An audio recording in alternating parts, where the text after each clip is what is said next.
You have a company that makes $20 million a year and you don't even really work that hard. Money talks, let's keep it real. So bring me back to like when you got started as an entrepreneur. Just like, what was the first thing you ever did to make money? So the first thing I did was I was like 8 years old. Did you have like a company when you were in like primary school or high school or anything? Yeah.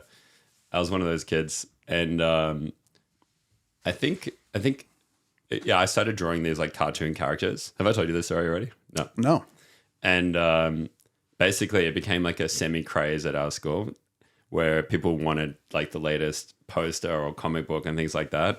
So I would draw it, and then I would create like this archetype. Then a friend would draw it, someone would color it in, and then I'd go around the schoolyard selling it.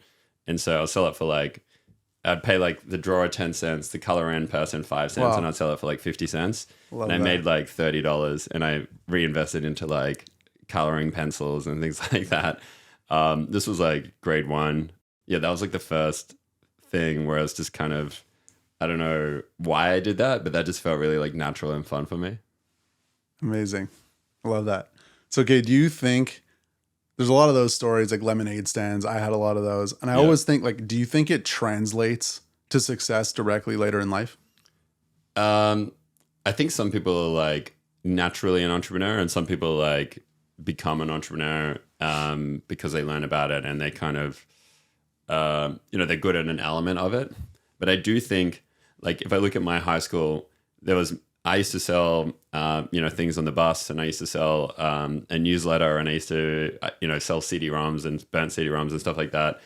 And now I have a business. And there was another kid that was buying candy really cheap at like a wholesale thing and then reselling it. And he's got a really big business. And we've probably got the 2 biggest businesses from our year level at school. So there's something about it being in your DNA almost, where you kind of just see opportunities and you can't help yourself but jump in. It's like too fun and exciting for your personality. Yeah. What do you think? So yeah, I've always said like, I think it's like learning one market is kind of like learning all of them. And it's like, I talk about like trading Pokemon cards at recess, being in like, grade 4 or 5. So like, how old is that? 9 years old. Yeah. And it's kind of like, it's literally like the same thing on bigger scales as you get older and progress. And it's like, it's really interesting thinking back to that. And it's like, oh, those were like the same skills and things that seemed really like not that wouldn't lead to a career or anything. Kind of like those were the skills that actually did. Whereas like a lot of classes and like shit you learn in like math, like you're never going to learn again. But like being like, oh, I have something that's worth more and like I can, trade it for something else. And like those are like the thought process. So yeah, I definitely think it translates. And that's why I'm always like curious, like what people did, what sparked it at the beginning. But something else, like we were talking about this the other day, like something I've always been really clear on is like, I want to be rich. I want to have my own business, but only if I can have fun doing it. Like I'm not trying to go work as a lawyer or work in finance because it's like, I know that that's guaranteed, or I always, thought that growing up, like that's guaranteed to be rich, but it's not fun. And it's not. And like, if there's one thing I've been clear on my whole life, it's like, I'm going to do it my way. Like, and whether it works or not, that's another story, but like, that's always been the goal. So you have like a lot of businesses now. You have one massive business. You make $20 million a year and you don't really work that hard, right? So like, was that always something that was also your goal? The goal back in the day, I wanted to be a lawyer, funnily enough. And like, I'm not talking like high school, just because I was like, that's where people make money. And like, it was like a high, like esteem job. And I had no idea. And then as I like did law classes, I just totally hated it. And like, I think I actually failed like a law class in university. But then when I was looking at all these different jobs, I just wanted something fun as well. Like I wanted something that I was going to learn. I felt like I could be creative and do my own thing. And my original goal was I wanted to make enough money where I felt financially free so I could be a musician. Like that was like the original goal. So I was a musician out of university. What kind of music? Kind of like folk indie. Like we had like this amazing female lead singer who had this kind of really like soulful, innocent voice. And we would play like 2 concerts a week. And I was like, I used to go to music festivals all the time. I actually worked at a music festival, did their marketing, and I just loved the partying element, the music element, the creative element. And so I was like, cool, I'm just going to make the money and then I'll go be a musician. Like that was the plan. And then I'll go change the world. That was like my kind of 3-step plan. And so my goal was to build the business with as least effort as possible and as least risk as possible. So I wanted to find the opportunity where, I had a 99% chance of success, and, even success on some scale, whether or not I hit like my biggest goal. I wanted to pick something where I basically couldn't fail, and then see if I could get myself out of it so that I could go do something, more creative or whatever it was. So you were like, how old were you when you were thinking about that? I started the business at 23. So you were like already thinking like, okay, I'm going to do something no risk and like something that I could, like, you had that whole plan. I'm going to change the world later on and all that. Yeah, that was the plan. Yeah, I had this kind of like 23 to 30 financially free. Yeah. 30 to 33 was like musician / spirituality. And then I hadn't fully decided, but the 33 to 40 was like $1 billion company, and 40 onwards was change the world. And that was kind of like my plan at 23.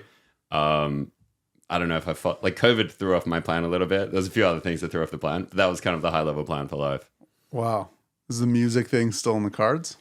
Probably not. I after I kind of got out of the business, I picked up like music production and like picked up the guitar again. And I'm just like so rusty these days. And, I don't love it as much as I used to. And I love entrepreneurship more than I thought I would. Mm-hmm. I think I didn't even know what an entrepreneur was, I was just like doing business to make money. So I didn't have to have a job. Like, it wasn't like I thought I was going to be an entrepreneur, or that was like a legitimate career path. It was like, I'm going to do whatever I can to not get a job, and then I'll figure out what's next. Yeah. But now that I kind of learned about that whole scene, I love it. But yeah, DJing is something that I'm just doing for fun now. Yeah. As we've spoken about. Yeah, I started DJing too. Yeah, you saw my DJ set. Yeah. Yeah. Got some work to do. So that's something that I always think about, which is like, people kind of have this stigma about like, well, I can't start a business because of, XYZ. Like, it's either like, I don't have the money, I need the income, I need the, it's too risky, blah, blah, blah. And like, I've seen it firsthand. And like, that's what you're talking about, where it's like, there's many types of businesses, and you can start things that are like pretty much risk free, and you start with revenue and profit from day one, and then you grow it and grow it and grow it. And like, I've done stuff like that. And so what do you think, like, how do you describe those kind of businesses? I know you have a big agency, and that's like, so how does that start from zero? Yeah, I think there's a lot of businesses where it's incredibly low risk because, there's no money up front. You can get cash flow in as like your first customer. You're learning skills that transfer into like making money in the future.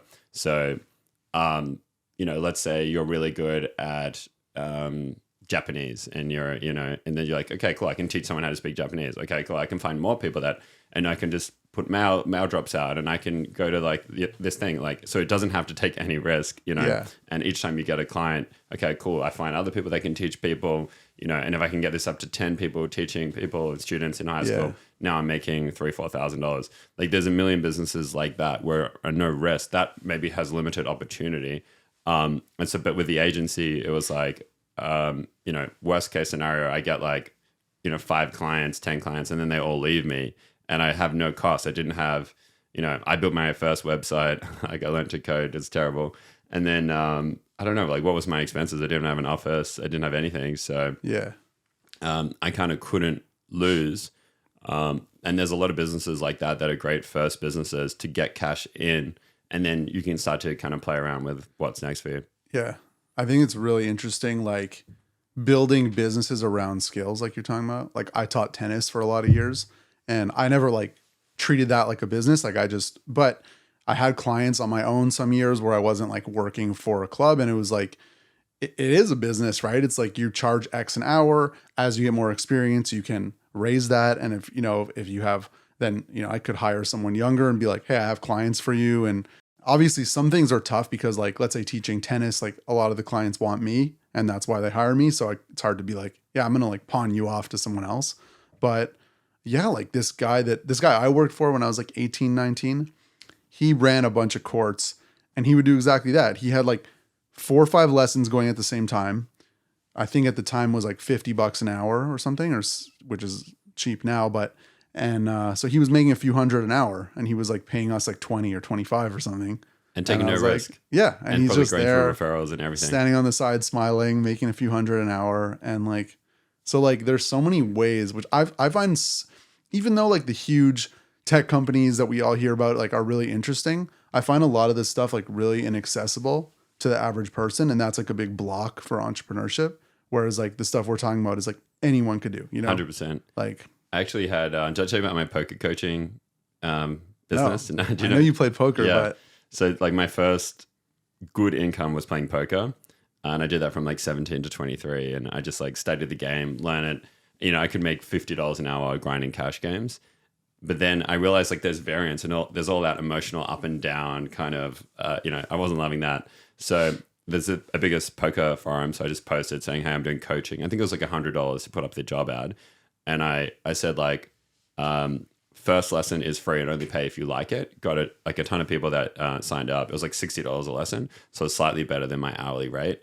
And then I would sell people like a pack of 10 lessons. And so that way I put the onus on them to have to kind of chase me up, not me chasing them up. that's smart. And most people like just lost interest in like poker after like 3 or 4 lessons. So my hourly went up. And then I had a course. And so I said, hey, I've got a wait list now, but here's a course for like $200, $300. I can't even remember. Wow. And I did like thousands of dollars of sales on the course. I taught like 60 people.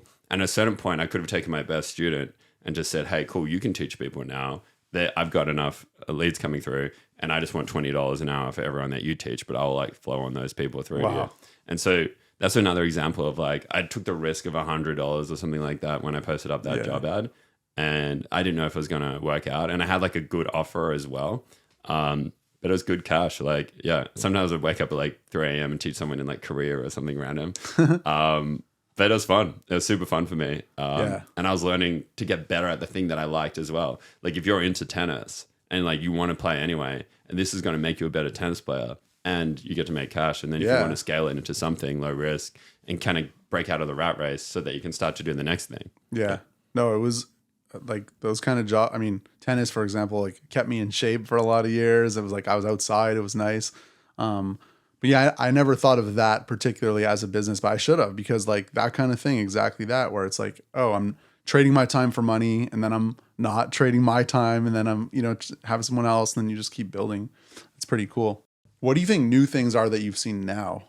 Like, because I find like things change so fast to where like, I remember I had a cookie company for a long time, and like, not even that, like 2011, I had a Shopify store, which is like, feels like 1,000 years ago at this point. And like Shopify was tiny then. And it's like crazy to think that in 11 years since then, we've come like this far where it's like Shopify is this massive thing that everyone's using and everyone's selling stuff on Amazon. So like, do you keep up? Like, what do you see now as like opportunities for a 20-year-old or whatever? Or if you were, 18, 20, whatever now. I mean, I think like a big opportunity is shorts in general, like TikTok, Instagram Reels, YouTube Shorts. There's so many people that just can't be bothered either putting the time into like editing it, understanding like the scripts, the hooks. And there's a lot of people that want to crack the code there. And so like we've both signed up to someone in that space. So it's like proof that there's demand. And I think if you get really good and you build a really good track record, I think that that's something that's interesting. But yeah, I always just think like in terms of like the consulting side of things, like, we've talked about ghostwriting, building like a newsletter, growing a following on Twitter, LinkedIn. We talk about AI a lot as well. And so if you start helping companies with like generating art on the right things, animations, just keeping on, those are the things that I'm personally following a little bit because like they're my interest. Yeah. But if you're naturally drawn into, if you're someone that's like, cool, I'm spending a ton of time on TikTok and I'm starting to wrap my head around the algorithm, that's like, cool, I can just find a killer editor, make an amazing guideline on how it should look, connect the dots, find the sales, charge like 3x multiple on that. And then now you've got a business. Yeah, it's super interesting. So basically that agency style thing in different verticals and that kind of thing. Yeah, it's hard for my brain to not be in the agency thing. It's like, that's what I know. Yeah. And that's where I see opportunity. Yeah. So I'm actually interested the agency thing, because that's the biggest business you've built. Yeah. Which is Megaphone. And how does that look on a small level, and how does it look now on a big level? Like, how do you make money? How many employees? Like all that kind of stuff. Like when you started, like, did you start with like a family friend asked you to do their marketing and you like did it, and then you were like a second and a third one, now I need to hire someone? Is it that kind of thing? Yeah, that's pretty accurate. I was running a company called Uni Party Listings in university, and so essentially I love partying, and I was going to all these parties. Like every university party was the best party. It was like, cheap, drinks cheap, girls cute, girls smart. And I was like, okay, these are fun, but they're hard to find because I was going to like random universities parties. And so me and a friend created like a site that tracks them all. And through that, I learned social media, how to grow a following. Like we kind of hacked our way to like 30, 40,000 on Facebook, which wasn't like a ton, but it had some traction. And then a friend of mine that I bumped into on a tram, he said that he was building an app for this careers expo. And he's like, I need someone to do the marketing. And I'm like, I'm great at marketing. Like, I had done like this one little thing. Yeah. I was like, probably another thing that maybe like me and you have as well is like that confidence that you'll just make it work, Yeah. You have to be a little bit like irrationally confident in yourself. Yeah. You're like, yeah, I'm great. Like, and like, I knew nothing, but I just in my head, I thought I was really good. And so he's like, cool, I'll sell them. I'll take like 25%, you take 70% or 75%. And so for me, I think it was like 5K or 6K, like once the deal closed, which, as a 23-year-old, that was a musician, like piano teacher, like not really making a lot of money. It was awesome. And then once you get the client, once you get the opportunity to work, then it's like, cool, how do I like over deliver every single time? So it's like, this is what they paid for, but cool, I'm going to build them a custom Facebook app. I'm going to design like their cover page. I'm going to do community management. I'm going to do this, blah, blah, blah. And then doing that well was my case study. And then I went to that expo, spoke to every single person there, got my second client. Then it was like a friend of a friend, third client. And then it was kind of just, each one had its own story. Yeah. And it took probably a few years before I hired someone and actually tried to turn it into a real company. But yeah, now it's like roughly 150 or so people. We launched in three cities in Australia or in the US. We're like 25, 30 in the US now. We're like 4 people in the UK. Definitely had no intention of getting it this big, but it was like crazy. It's honestly like, it's not harder going from 1 client to 2 clients than 100 clients to 200 clients in some sense. Like each thing's equally as difficult. Was it like, so you said for many years it was just you? For at least 2 years. Yeah. And then I got like 1 person 3 days a week. Wow. And then, okay. So that's really interesting because like I've always had trouble kind of scaling stuff up because I'm not by nature like a manager, and like hiring people. Like I've hired a few people over the years and it's always been kind of like hard for me. So it's mostly been like agencies, contractors that I've used. Like when I had my cookie company, it was pretty much just me as the employee for like years. And it was like, we had a whole facility that was making cookies and a whole, a driver and all these people, but they weren't like, they did their own thing and I hired them for that service. And like, I always had trouble like building, like kind of scaling out my actual company. Like, how'd you do that? And what was like the thing of like, you waited a couple of years and then you were like, okay, like now I need an employee. Now I need 10. Now I need, like, how did that happen? So there's a few triggers. One was, I had a mentor. I remember like I was reading all these like self-development business books and they're like, you got to get a mentor. And I was like, cool, I need my mentor. And so I went on LinkedIn and I just typed in like CEO or like founder. And then I just started like DMing people on LinkedIn. That's amazing. And I think I got like 25 to 30% of people would say, yeah, like let's do a chat. It was a good message. Like I'd research them. It was like every message, I'm very much like the sniper approach and the machine gun approach. Like every message is like tailored and it's like, I'm going to try to like nail this. Got a good response rate. Caught up with like a few really interesting people. Like one of them now runs $1 billion company. At the time, he was just starting out. But like, so it was lucky that I kind of. So side note on that, like, I think that's something else that just like frustrates me when people are like, it's so hard. Like, what do I do? What do I do? Like you were just sitting there, like DMing people or whatever it was called at the time, like messaging. Yeah. And it's like, you'd be surprised, right? Like that's how my experience too. It's like, if you just reach out to people and be like, hey, I want to help you with this, or like, I want to like, not everyone responds, but if you put yourself out there, like you'll get, Totally. And like one out of 4 is like an insane rate still. Yeah. So like do 12 outreaches, you're probably going to get someone. Yeah. and make them thoughtful. Like I still get outreaches. You probably get the same where it's like, hey man, like I need to learn how to get more clients. Can you help me? Like, Yeah. that's not good. Like, Yeah, it's yeah, like, yeah. hey, I watched this video. I understood this process. I researched this thing for you. I've written up like these Yes. tweets because I realized that you're on Twitter right now. I'd love, like, if you think they're valuable, share them. By the way, I'd love if I could to like buy you coffee, take 15 minutes of your time. Like, and that's kind of how I approach these people. Where could I see value? Make sure I'd read everything Yeah. they put out. Another thing I've noticed is like people that you think are kind of, oh, they're on another level or like they've made it and whatever. Like, unless it's like, you know, like Drake or someone like they everyone needs help. Like, and you know, they're even Drake, like they're trying to do something else. Right. Yeah. So like, whether it's like they're a musician and they're trying to be bigger or they're trying to act or like everyone's trying to get somewhere else. And if you can help them get there, no matter what level they're on, like people are open to it. So like I've reached out like to people that like are famous producers or whatever. And I've been like, hey, I know you don't have any like merch. Like I love designing stuff. Like, why don't I like help you? And it's like, cool. Like, you know what I mean? It's like, and then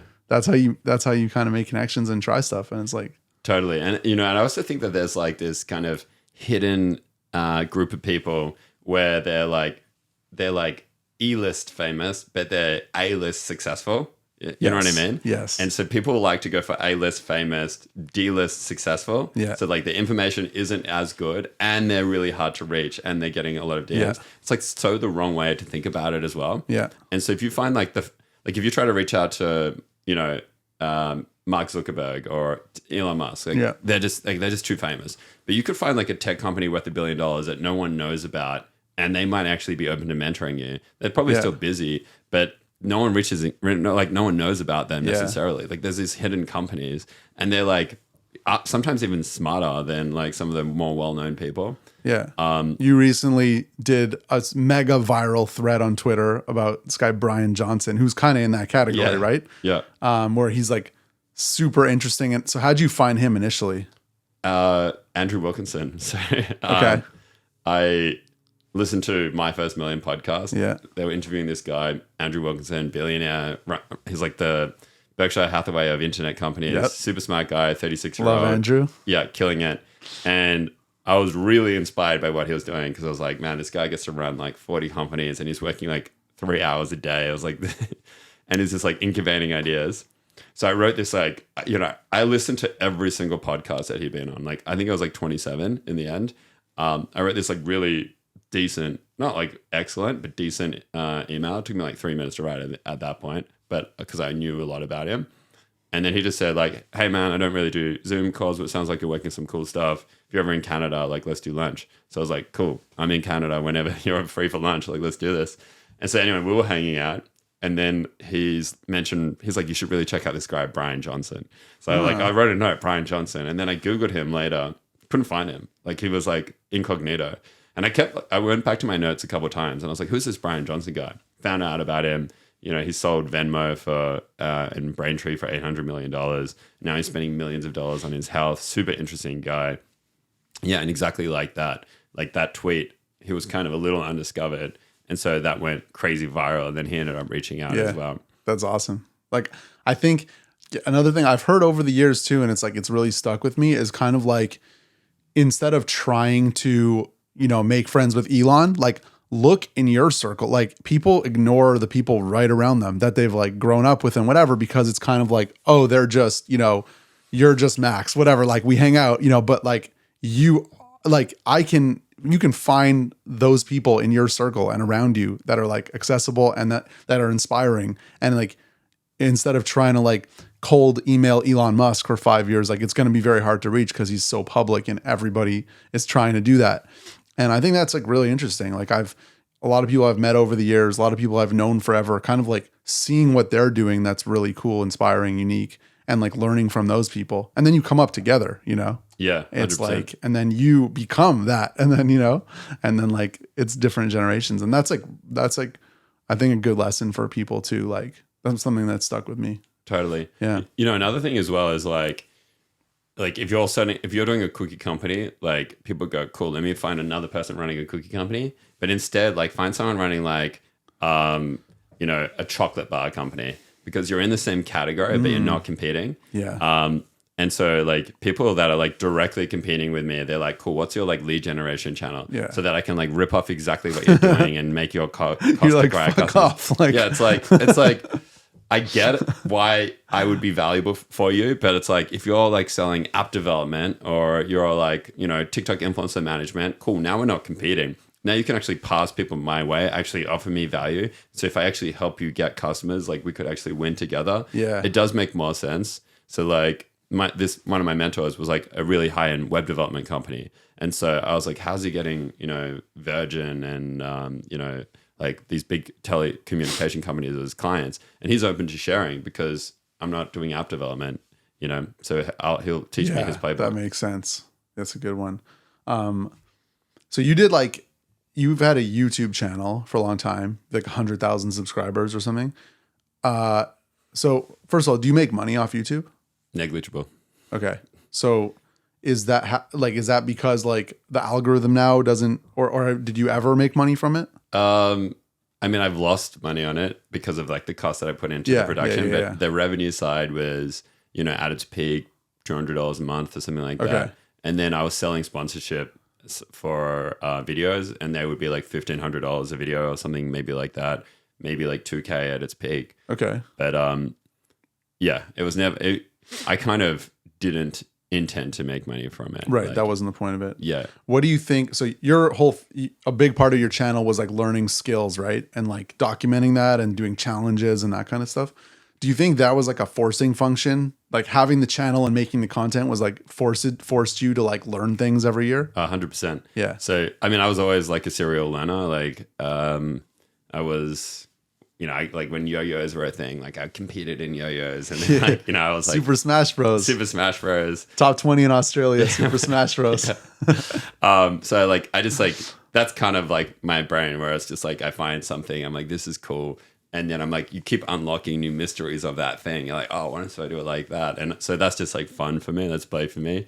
And so I always like the idea of just learning a lot of things. I like this idea of like being like this Renaissance man where like you go anywhere in the world and like you're in like France and then you order like in French and then like, oh, there's a piano and then you like play piano and then like you're just like this person that's like at peace with the world because you kind of have mastered so many different things. Yeah. So that was kind of like this vision I had for myself. And then this YouTube channel was, you know, how can I teach people the joy of learning? How can I make it easier and more fun for them? And then how can I leverage the channel to connect with the best teachers in the world when it comes to these skills that I want to learn? Yeah. And then every month I had this like, you know, deadline. And usually like it was a 30-day challenge, but I'd have to do it in like 25 days because I'd have like 5 days of editing. And so I was like cramming all of this learning for like random things every month while running a business and traveling and doing all these other things. Did that for I think I did that for 3 years. Yeah. What's your favorite or most valuable skill you learned? I think there was a handful that I loved. But yeah, the memory one was really good. So in that challenge, the goal was to try to learn an 80-digit random number in 15 minutes and 60 names and faces in 20 minutes. Okay. And I think I ended up doing 78 numbers in like 11 minutes, actually. So literally, you could just print out a random string of numbers and like 80 numbers that I've never seen before. That's and incredible. Like 11, 12 minutes, you could memorize that whole thing. And so that's pretty cool because like now with like credit cards and like and things, I learned this concept of like memory palace. Honestly, it takes you like 15 to 20 hours to master this technique, and then anyone can do it. It's not like it's not that difficult. Do you think so? Like I'm a big believer in like doing random stuff because I think even if a lot of people are like, I don't have time to do that. I'm running a business or I work full time. Like I can't like learn this language or learn that memory thing. I think that it all connects, and it's like the more random stuff you do, you might see business opportunities, things connect. Like I don't even know exactly what, but something about it like makes your brain work in this way where like you see the world differently and like they all connect. Do you find that? Yeah, it's kind of like the Google 20%, you know, Project X time. You know that Yes. thing where it's like 80% is your core thing and 20% is experimentation, and something might skyrocket everything. Because like, you know, we're both into like AI and we're exploring that. And so, you know, I've now found the intersection of, you know, like AI, which is something that I just was like infinitely passionate about. And then some other opportunity, another opportunity. And that's led to like this new thing. And Yeah. so if I wasn't following AI, then my marketing agency could be disrupted by it, or I might have not seen this opportunity.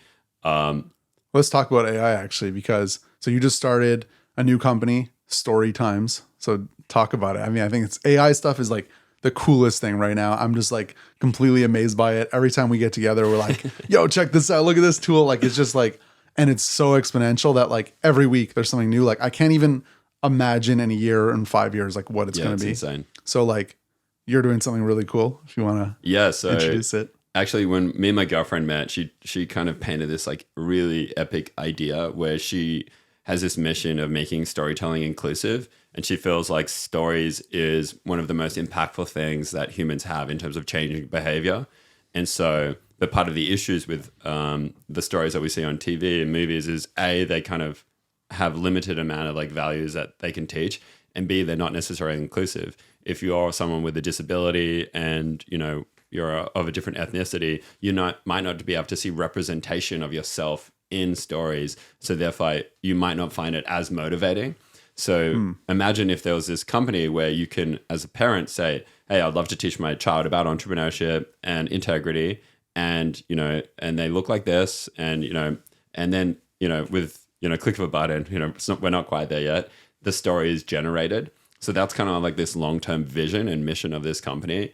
And as I was playing around with generative art, I was like, oh my God, like the text here, like we can do this. And so you just upload, as a parent, you upload 20 pictures of your kid and it spits out this story with your kid as the main character. Exactly. So where it is right now is, you upload at least 5 videos, images up to 20.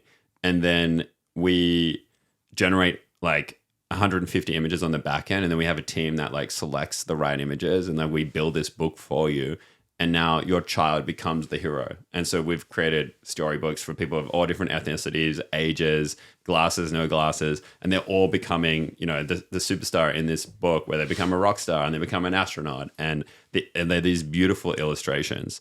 And so we're working with this like totally insanely good tech team right now, and we're building out like more iterations. We've got like this cool pipeline, but eventually, I want to make it so like there's this idea where you can come in, you answer a quiz, your age, their interests, whatever it is, and then this like super epic book is like generated.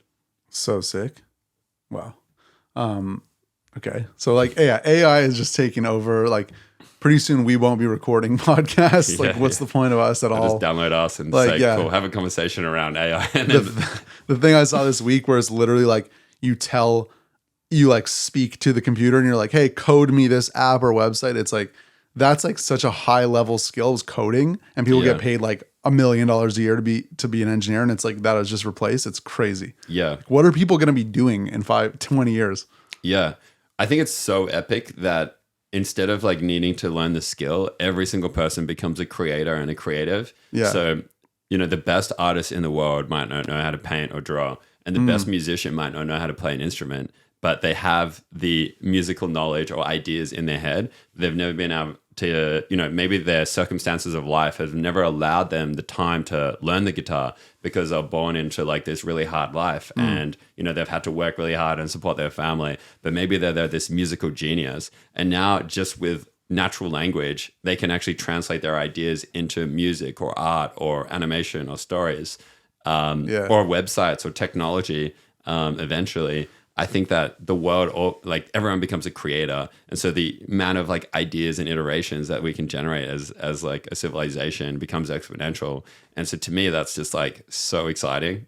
I think like it's a like now is as good a time as ever to be like an entrepreneur, to be someone who just like sits back and sees opportunities and tries things, because it's like if you trade your time for money, whether it's like writing, coding, drawing, like all this stuff, and you're really like stuck on that, like you're in trouble. Like, like these things are like doing better job and faster, and it's super early. So in 10 years, like you got to look ahead of it and be like, okay, like if this little like kind of like toy thing is now coding apps in 2 seconds, like I'm cooked. Like, you know what I mean? So like, I think it's like important now for everyone to kind of reevaluate, and be like, yeah, like it's the people who are seeing opportunities and who are like orchestrating things are going to be successful 100%. in the next 10, 20 years, whatever it is. Like So, I mean, I don't know. It's a crazy time to see some of these tools. Like, Yeah.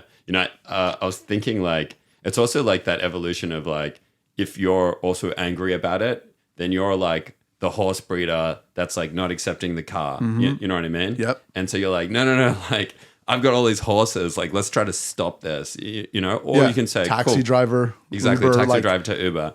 It's like, or I can go, okay, cool. This is the next tech. This is what's going to happen inevitably because it's just better, Yeah. you know? And so then how can I be part of it? And the people that are adapting, like the musicians that are going, cool, let me learn this. The coders that are like, let me learn this.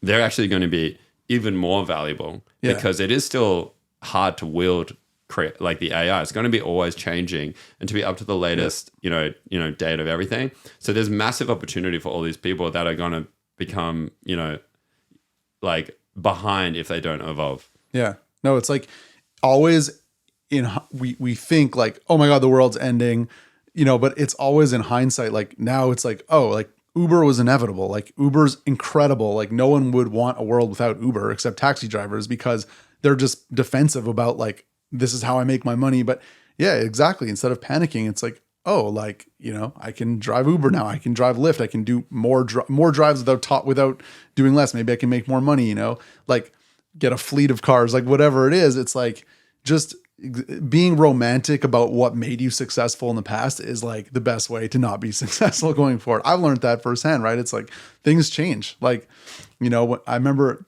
we were talking about, I was going to say before, we were talking about the cookie company and early marketing stuff. And like, I did a good job early with social media. Like Instagram was out. I was like getting people to post by dropping them off cookies before influencer marketing was a thing and kind of grew a following like that. And like big companies were coming to me like, can you do our marketing? Can you do our social media? And it's like, and I was sort of like, I don't, you know, and I guess I was just doing a good job early on. And then like 2 years or 3 years passed and then it became like this science. And I remember like a company asked me about marketing and they were like, it was all, and I was like, yeah, I can help. And then it was like all these like numbers and like back end stuff. And I didn't know it became like a science, right? Cause it evolved and it was like, oh, I'm no longer like a great marketing person. You know, it's like, I have the ideas, but like in 2013, it was like, I was ahead of the curve. Like I was like, could do a great job. And then like by 2016, I was like, not that, because there's people who that's all they did, you know? And it's like, it's ever changing. And it's like, find things you're passionate about and just like keep learning because it's like, and that's one thing that's cool about you learn all these skills. It's like, you need to do that. Right.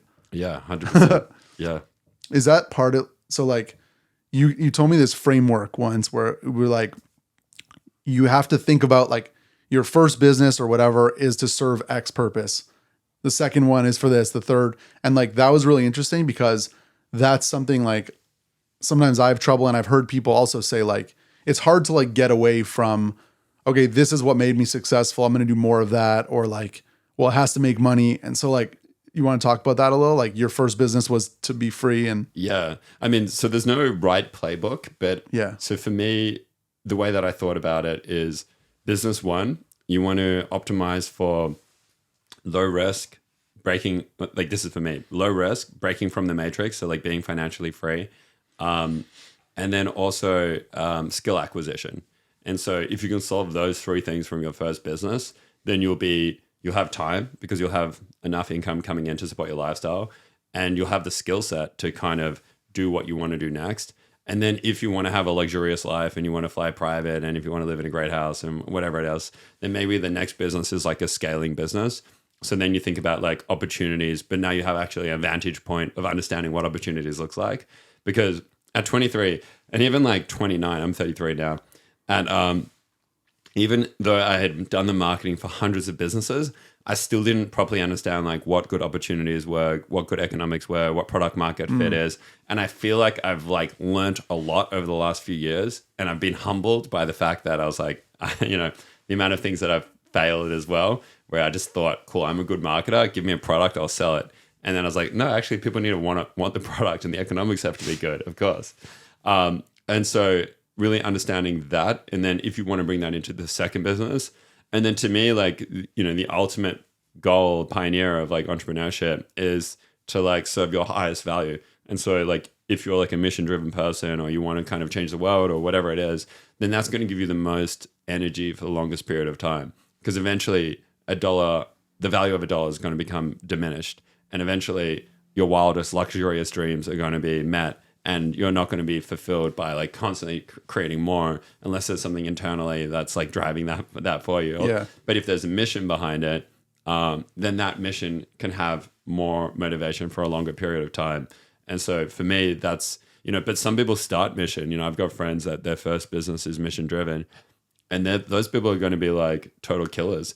And actually there's a way where you can find all of those values you can actually be mission driven, low risk, high cash flow, learn the skills, all in business number one. Yeah. And if you can solve that while you're young, that's like really dangerous. Like those people will go far. So Yeah.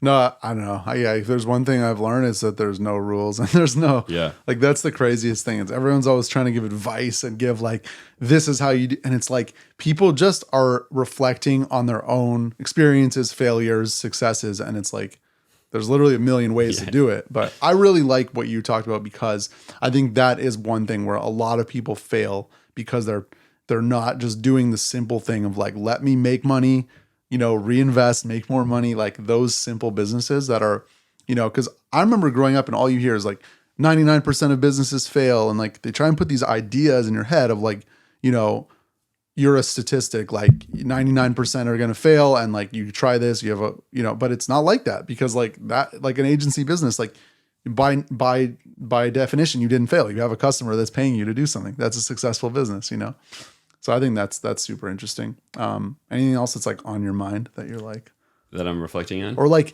a truth that you believe about money, about like entrepreneurship, that like you always want to tell people, like, that's just like on your mind. That's like, I need to like let people know. I think on that idea, I do. Well, here's a few things. One is like, you don't have to work hard to make a lot of money. And I do feel like that's just like a common misconception. I love that one. And Andrew Wilkinson, like, he's like, I remember like Sam Parr from My First Million, he tweeted out like, something along the lines of like, the most successful people would be the hardest working. Yes, there's outside examples, but they'll never be as successful as the ones that are working the hardest. And then Andrew Wilkinson commented, he's like, absolutely false. Like, in my prime, I was working 2 to 3 hours a day, like in my top prime, like peak.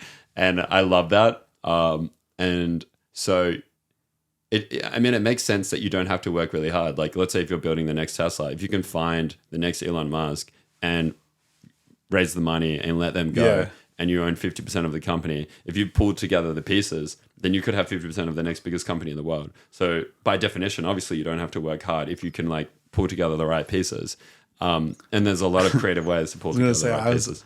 I remember being out with a friend last year, and it was like a Sunday night, and we were like out at a bar or something, and he runs like a big multi-$100 million company. And I was like, we were just out on a Sunday, and I was like, oh, like, are these guys, like guys that work for him, like, are they coming out? And he's like, no, they have to work. I was like, oh, wow. That just clicked for me. Like, the guy who owns the whole thing is not working, and of course, like, again, this is like a hot take. It's like, of course you have to work hard, and in a lot of ways. And like, but I think, like you're saying, the amount of hours and all these things are overstated, because like there's people who work, 20 hours a day, but they just have a job and make minimum wage or whatever. And they're, so it's like, it's not about just the hours you put in. And like, that's a big the key thing. I think like thinking about leverage is so important, because it can be, you can get carried away with like work. And like right now, for whatever reason, I'm actually working really hard the last couple of weeks, because I'm like super like excited about what I'm working on, and it just feels like play for me. Like, it's genuine. Like, I wake up in the morning, I'm like, like, oh, sick, like the new website's done, like, it's fun for me. But I think like, if you are like grinding and it feels really hard, some businesses, maybe they need that a little bit more than others, but there always are interesting ways to think about leverage and to try to figure out ways where you can get out of like weeds and find the things that you're kind of most energized by. Yeah. I think it's like, not to be confused with like, you sit on the couch all day and magic happens. Like, you do work really hard, and you have worked for a long time, and your brain's always doing stuff, and that's work, right? And it's like, it just, in the sense of how people say like outwork everyone, like that's not the answer to be the painful work of like, oh, like I have to skip this thing and do this thing. Yeah. But you can get pretty far, because most people just don't work hard at all. You can get pretty far into a level of success by just outworking people in a way. Yeah. But to become like what people see of like really successful and multimillionaires and big companies, like that's not just about the hard work. That's kind of how I see it. Yeah, I think like more important than hard work, infinitely more important than hard work is focus and mentorship. And so if you can solve those two pieces, and that's something that most people can't solve because most people won't stay with something for a long enough period of time, or they won't seek enough good answers. They're not being resourceful enough in their problem solving. And mentors can hopefully direct you in the right opportunities as well, because I do think people get caught up in these really complicated, challenging opportunities, often for like early businesses in their like entrepreneurial career. And then the focus piece, like it is very hard, and I'm guilty of this more than anyone, of like after 6 months of excitement for a project, going, oh, I'm going to do the next thing now, next thing now. And I remember the same mentor that helped me get my first employee, he also said, I was going to start a teeth whitening business. And I was like, I'd found like a location, and I was like, cool, this is like a trend. Like maybe it would have been successful, probably not. But he's like, either only do the teeth whitening thing or only do megaphone, but don't do both, because someone out there is just doing one and they're going to like beat you. And I thought that was good advice, because even though maybe I didn't work as hard in the office, I learned a lot. And when it came to like megaphone, I genuinely felt like no one in Australia knew like social media marketing better than me, because I studied harder. I like built my network of like the best marketers in the world. And that was kind of my advantage. It wasn't like that I was like at the computer, like creating another campaign for, every day. It was like I'm studying and I'm like on top of the trends. Yeah. I think people confuse that a lot. Like diversify, like everyone with those 7 streams of income and whatever, like that's to stay rich. Like if you've made your money, like yes, diversify, you want to have more streams of income, but like people don't get rich from doing 17 things. They get rich from doing one thing really, really well most of the time, right? 100%, like 100%. And it's you have to decide what that number is where you've made it or not. But like, yeah, I think that's a huge thing that I'm always like frustrated when I hear people talk about like, oh, I'm starting this and I'm working here and doing this. It's like, just do one well. Yeah. Like, you're not. So yeah, it's interesting. But we're both guilty of that. At the same, for 'cause it's sure. fun. Like, I'm not saying I'm doing any better, but I know that the right answer is totally. Like, that's it. I know too, but it's like, hey, I want to have fun, and like, I'll explore. But I think it's important to categorize things. Like I'm doing this because it scratches my creative itch. I'm doing this because it's my consistent income. I'm doing this because it has potential to be a $1 billion thing. Like why are you doing each thing? Not just like head down doing all this stuff. And I've been guilty about that in the past, so. One thing on that I heard that I thought was interesting is if you're doing divergent, uncorrelated activities, then you do get diminishing returns on each activity. But if they somehow converge and compound, so for example, like let's say, I don't know, you want to start a podcast and like you want to do something creative, you want to do something like money making, whatever, and your money making thing is an agency and you're trying to think of your creative thing.